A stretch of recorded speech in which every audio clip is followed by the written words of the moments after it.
or here today? Warmer. Where you're from? Okay. Yeah. I'm originally from Central Florida, and I have found on a couple of occasions that it's actually warmer up here. Rarely, but it happens. So in any case, anybody from Florida? Anybody from that far away? Yep. Oh, okay. Some of you get it. Okay. Awesome. All right. So this isn't a normal day. All right. We've had a few days like that, like this summer.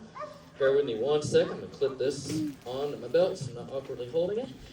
We had a few days like this summer. Some of you might have even seen some evidence of. Some of you might have even seen some evidence of the heat we've been experiencing. Did anybody see that wildfire scar out there in the Nanana Canyon, just outside the park? Yeah, that was the 30th of June. We had to shut the park down for 11 days while we dealt with that fire. And temperatures that were well in excess of 80 degrees, pushing 90 on some days. So, yeah, welcome to Alaska. Okay. Well, what does this mean for us? It also means that our dogs are sweltering a little bit. So we're going to be cognizant of that today as the program unfolds, and be cognizant a little bit of the fact that they're not going to be able to stand out here very long today, folks. So that's simply because this is a hot spot. We're trying to cool it off for them a little bit, give them a little bit more comfort. But remember, these dogs are comfortable at minus 20. And we're 100 degrees above that, if not more, right now.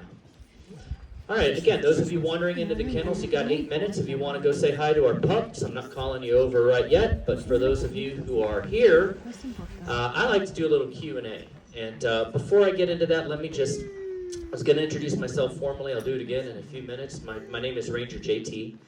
But I like to do a little Q&A when I have an audience that has, positioned itself accordingly before the program. And I like to start out with a question of my own. So instead of soliciting a question, I'm going to throw one out there.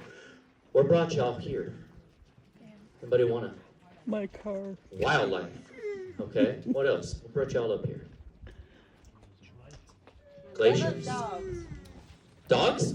Were the dogs one of the reasons you came? Awesome. Okay. Or did you have to say that now? Okay.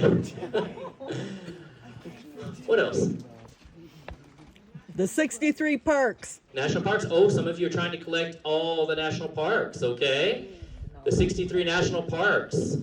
Okay, I got 47 of them under my belt myself. Anybody be on that? Yep. Yeah? How many? I have 5 more to go. 5 more to go. Wow. Okay. Saw a hand over here. What brought you here? Heat relief. Heat relief. Sorry about that. Yeah. Hang out with us until November. You'll get some relief from the heat, I promise. Okay. Anybody else want to throw something out? The beauty of the place. Okay. Awesome. Okay. In a little bit, when we get this program going, I'm going to share with you what I think it is that brings people up here in general. And what role the dogs play in ensuring that those values, those things that y'all came to see are still intact. Okay, that's going to be the focal point of our program here in a little bit. But because we still have 5 minutes, and I want to honor those people that are still showing up on time, I'll give you a chance now to ask me some questions. Your 5 minutes with a ranger. Got a question? I see one over here. We did not have to evacuate the dogs during the fire, but we were prepared to. The fire took place down near the park entrance, opposite the road, on the side of Mount Healy. So it was closer to the businesses in the Nanana Canyon, down by some of the hotels. Some of you might even be staying in that area. That fire was raging down there, and there was a contingency plan in place here to get the dogs out of here at a moment's notice if needed. And to drive in whatever direction we need to, right? Because if for some reason the fire blocked our access out of the park, we have a road going that way, 43 miles. So we were prepared to do that. That's a good question. Any other questions? Anything else? You got 4 minutes. Quiz the ranger. Stump the ranger. How long have I worked here? I'm gonna drop the mic. Can you still hear me if I talk like this? Or is it, okay. Perfect, okay. Want to make sure you don't lose my voice. Okay. I have worked here. This is my 2nd season here, my 17th season with the National Park Service. 8 and a half of those years were down at a place called Glacier Bay. So worked at a lot of parks, but that was the park I worked at the most. Came up to Denali last year. I needed to cool off, I thought.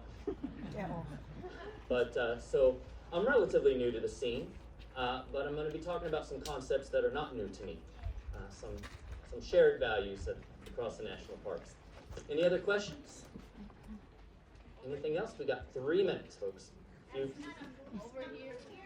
Moose do come through here, and I'm going to ask you all a favor if a moose happens to do that today. I'm not looking this way, but the rest of y'all are. And I know that would make a great YouTube video, but I would prefer not to get stomped to death by a moose today. So if a moose appears, which is not likely, but it has happened, you're going to let me know about that, right? Okay. I see there's a question over here, but let me add one quick thing about moose. Does everybody know what to do in the event of a moose encounter? You're out on your own. Run like hell, get behind something. Hug a tree? I'm going to ask you not to have a moose encounter if you can help, but I want you to stay 2 bus lengths from any moose you see in the park, right? But if that moose charges you, you're going to do what? Not Zigzag. cry, not pray. Maybe pray, but pray while you're running, okay? All right, that's what you do with a moose. Real quick, just real quick. If you have a bear encounter, what don't you do? Run. Exactly, very good, nice. I saw a question over here. Have any of these dogs been in the Iditarod? Have the dogs been in the Iditarod? Actually, that's an interesting question.